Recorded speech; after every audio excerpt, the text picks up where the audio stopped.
नमस्कार मित्र-मैत्रिणींनो. आज नागपूरमध्ये राष्ट्रीय स्वयंसेवक संघाच्या ऑफिसवर या काँग्रेस आणि वंचित बहुजन आघाडी यांच्यातर्फे एक मोर्चा आयोजित करण्यात आलेला होता. हे मोर्चामधलेच फोटो आहे. आज नागपूरमध्ये काय-काय घडलं आणि यांना मोर्चा का न्यायचा होता, हे आपण आजच्या व्हिडिओमध्ये समजून घेऊया. याशिवाय हा मोर्चा नेण्यामागे नेहमीची जी काही ऐतिहासिक कारणं आहे, काही आत्ताची कारणं आहेत, की ज्याच्यामुळे त्यांना हे करावं वाटलं, ते आपण सगळं समजून घेऊया. तर सगळ्यात पहिल्यांदा हा जो तुम्हाला फोटो दिसतोय, या ठिकाणी बघा. वंचित बहुजन आघाडीचे अध्यक्ष प्रकाश आंबेडकर दिसत आहेत. उत्कर्षा रुपवतेताई दिसतायत. वंचित बहुजन आघाडीच्या नेत्या आहेत त्या. त्याच्यानंतर काँग्रेसचे हर्षवर्धन सपकाळ, महाराष्ट्र काँग्रेसचे जे अध्यक्ष आहेत ते या ठिकाणी आपल्याला दिसत आहेत. तर सांगायचा मुद्दा हा, की हे जे काही आहे आज यांनी हे आंदोलन घेतलेलं होतं. या ठिकाणी गर्दी बघा आणि हे लोकांचे जे बोर्ड आहेत, ते पण तुम्ही पॉज करून जरी वाचले तरी तुमच्या लक्षात येईल, की त्यांना कशासाठी हा मोर्चा संघाच्या मुख्यालयावर न्यायचा होता. ब्लॅकमेल की सरकार, पग घुंगरू बांध नाचे रे वगैरे याच्यावर लिहिलेलं आहे. मोदींचं नाव लिहिलेलं आहे. आर-एस-एस मुर्दाबाद असा एक बोर्ड दिसतो. त्याच्यानंतर ब्लॅकमेल की सरकार असा एक बोर्ड दिसतो. त्याच्यानंतर वेगवेगळं आहे. अर्थात लोकशाहीमध्ये अ, हे करण्याचा अधिकार सगळ्यांनाच असतो. त्याच्यामुळे हे बघा, गर्दी बघा तुम्हाला मागपर्यंत दिसत आहे.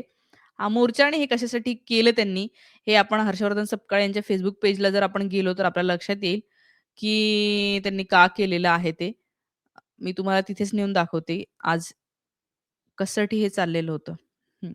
हे त्यांचं Facebook पेज आहे आणि याच्यावर हे त्यांनी सगळे फोटो विशाल जन आक्रोश मोर्चा आर-एस-एस के खिलाफ म्हणून हे नागपूरमधले सगळे फोटो आहेत. मोठं कार्यक्रमाचं आयोजन केलेलं होतं.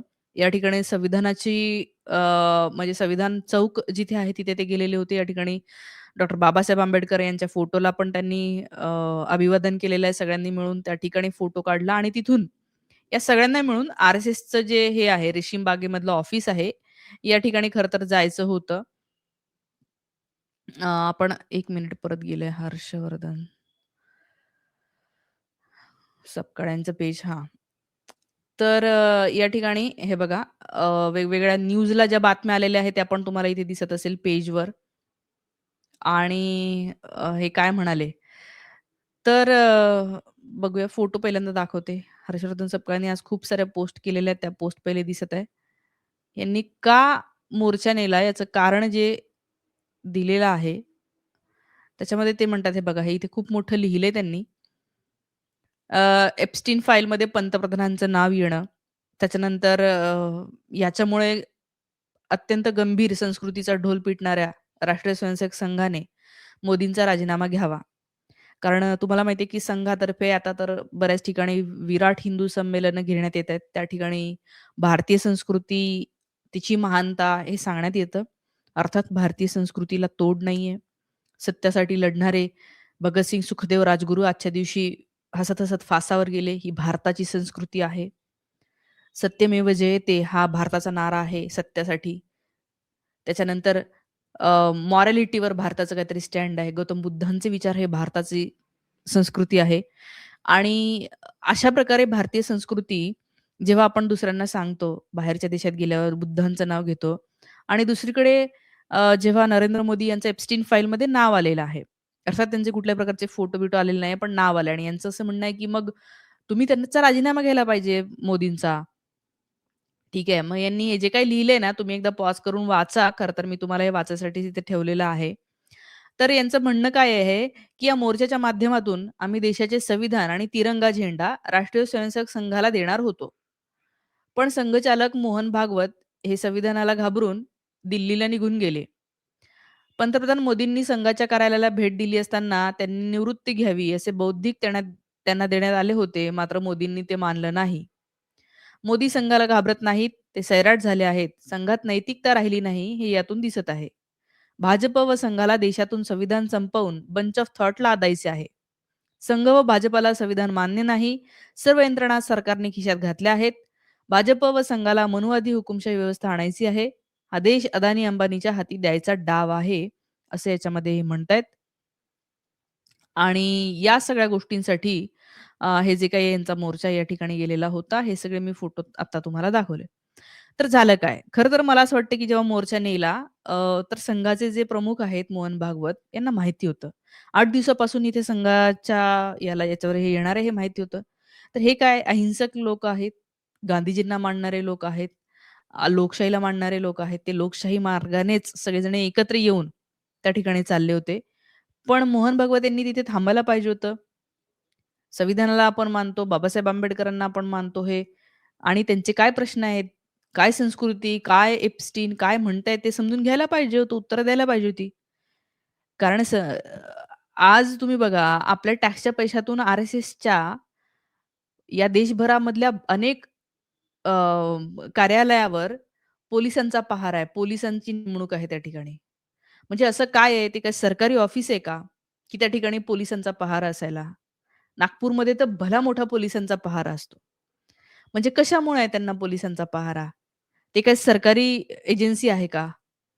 मग जर ते नसेल आणि ते जर म्हणत असतील, की आमच्यामुळे आज नरेंद्र मोदी सत्तेत आहे आणि आम्हीच त्यांना मॉरल गाईड देतो, तर काय तुम्ही मॉरॅलिटी शिकवता? आजच मोहन भागवत यांनी गडकरी यांची तारीफ केली, की गडकरी हे खूप चांगले अ, चांगले हे आहेत आणि त्यांना सगळं कळतं, किती चांगले संस्कारी वगैरे आहे. आता गडकरी यांच्या मुलाचं बीफ कंपनीमध्ये कशी इन्व्हेस्टमेंट आहे आणि ते पण गाईचं मांस, बीफ म्हणजे म्हशीचं वगैरे नाही, गाईचं मांस सापडलंय. 72 कोटीचा त्यांचा हे झालेला आहे. गेल्या 3-4 वर्षातला सगळा व्यापार झालेला आहे. म्हणजे 72 कोटीचा त्यांनी गोमांस विकलेला आहे. आणि अशा व्यक्तीला संघाचे सरसंघचालक मोहन भागवत आज असं म्हणाले, की हे फार संस्कारी आहेत. पेट्रोलमध्ये अ, इथेनॉल मिश्रण करावे ही पॉलिसी त्यांनी आणली आणि इथेनॉलच्या कंपन्या कोणाच्या मालकीच्या आहे? यांच्या मुलाच्या मालकीच्या किती इथेनॉलच्या कंपन्या आहे बघून घ्या. म्हणजे हे सरकारच्या पॉलिसीज बदलतात. कशासाठी? आपल्या मुलांच्या फायद्यासाठी. तर ह्याला कुठेही म्हणजे ज्याला आपण म्हणूया ना, की नैतिकता ज्यांच्याकडे आहे, ते कधीही अशा व्यक्तीची तारीफ करणार नाही. नैतिकता, प्रामाणिकपणा ही मूल्य संघामध्ये तुम्हाला दिसतात का मला सांगा? प्रामाणिकपणा म्हणजे सत्य. तुम्ही एखादी सत्य गोष्ट त्यांना सांगा.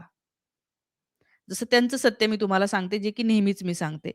सरदार वल्लभभाई पटेल पत्रव्यवहार.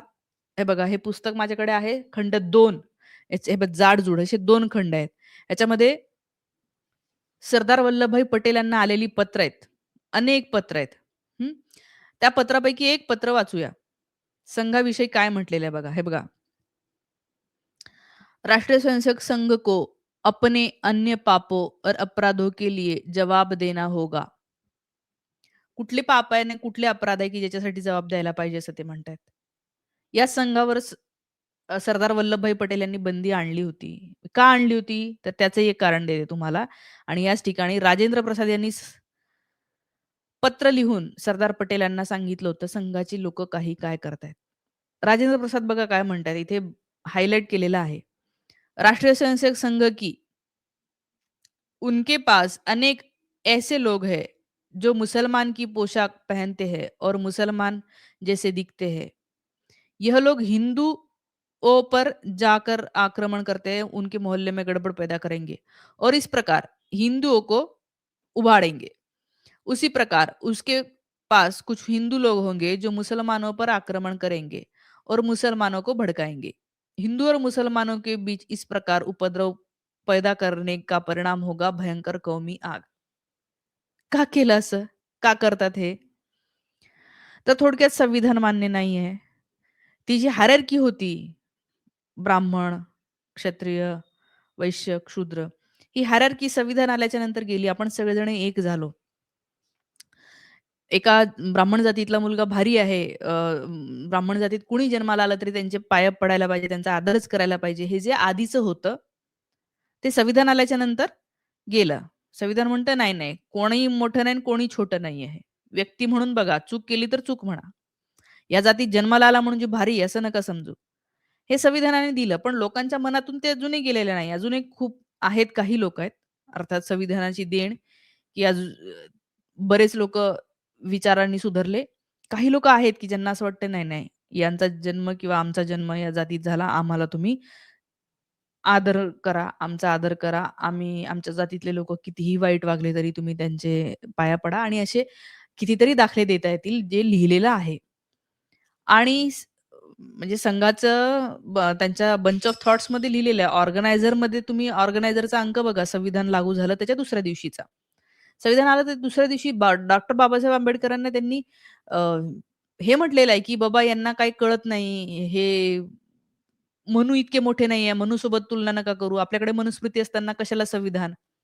हे बोललेले आहेत ते. म्हणजे थोडक्यात त्यांना ते मान्य नाहीये. आणि आता जर का या जगामध्ये त्यांना राहायचं असेल, तर ते तुम्हाला डायरेक्ट हे नाही म्हणू शकत ना, की संविधान चांगलं नाहीये. ते तुम्हाला डायरेक्ट हे म्हणू शकत नाही, की आंबेडकर चांगले नाहीत. ते नाही म्हणू शकत. ते हे म्हणू शकत नाही ना, की ती हायरार्की आणायची आहे. हे वरचे भारी हे आपल्याला आणायचं हे नाही म्हणू शकत ते. मग ते काय म्हणू शकतात? मग त्यांना तुमच्यासोबत तर कनेक्ट करून घ्यायचं आहे. तुम्हाला ओढायचं आहे. तुम्हाला भाजपच्या बाजूने ओढायचं आहे. मग ते काय सांगतात तुम्हाला? मग ते सांगतात तुम्हाला, की आपल्याला धर्मासाठी लढायचं आहे. धर्म वाचवायचा आहे. खरं तर सगळे लोकं आपापल्या घरामध्ये एक काहीतरी कोपरा असतो प्रत्येकाचा धार्मिक. धर्म काय असं रस्त्यावर येऊन नारे दिल्याने धर्म वाचत नाही. मस्जिदीसमोर जय श्रीराम म्हटल्याने धर्म नाही वाचत. त्या रामाला वरून यातना होतात. का मस्जिद ही जागा आहे का? जय श्रीराम म्हणायची. त्यामुळे ह्या फॉल्स गोष्टीमध्ये ते तुम्हाला अडकवतात. अनेक लोकांनी आपल्या जवान्या भाजपच्या मागे बरबाद केल्याच्या नंतर ते आता पस्तावतात. त्यांना असं वाटतं, "अरे यार, उगीच आपण यांच्या नादी लागलो, हिंदू-हिंदू करत राहिलो." खऱ्या प्रश्नांना ते भिडूच शकत नाही. आणि मग ते हे सोपं असतं. धर्म, संस्कृती रक्षणासाठी एकत्र या सगळ्यांना भारी वाटतं, चांगलं वाटतं. मी पण एकेकाळी त्या प्रभावात होती. देशभक्ती, देशप्रेम नक्कीच. पण खरं देशप्रेम काय आहे मला कळलं. भगतसिंगांनी मला शिकवलं. भगतसिंगांनी शिकवलं, की कुठल्याही धर्मावरून भेद करू नका. ह्या धर्माला शिव्या घाल, त्या धर्माला हे नका करू. भगतसिंगांनी सांगितलेलं आहे.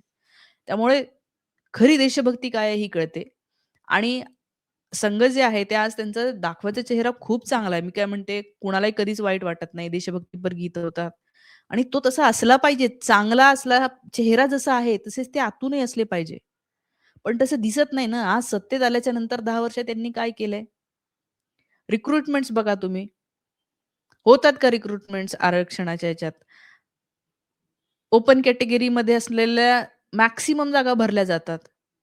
मार्क्स जास्त दिले जात आहेत. यू-पी-एस-सीमध्ये कायम लोकं कंपेअर करून सांगतात, की मार्क्स कसे जास्त देणे. तर हा जो काही आहे, हा काही हिंदू धर्माचं हे नाही चाललंय. हे ब्राह्मण धर्माचं रक्षण चाललेलं आहे, असं बाबासाहेब आंबेडकर म्हणतात.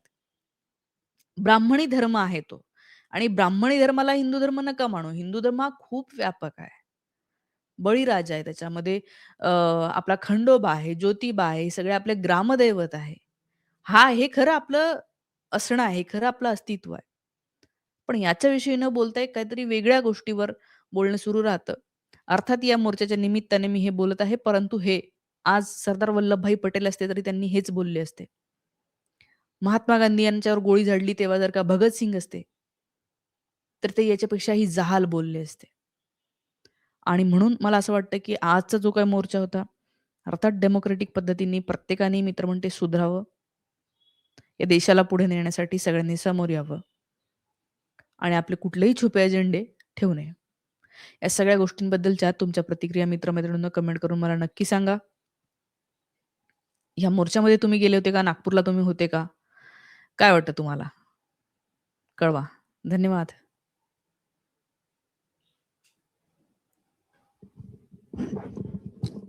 तू लिहिलंस की काय? कसं लिहितं? पेन्सिलच पडली होती.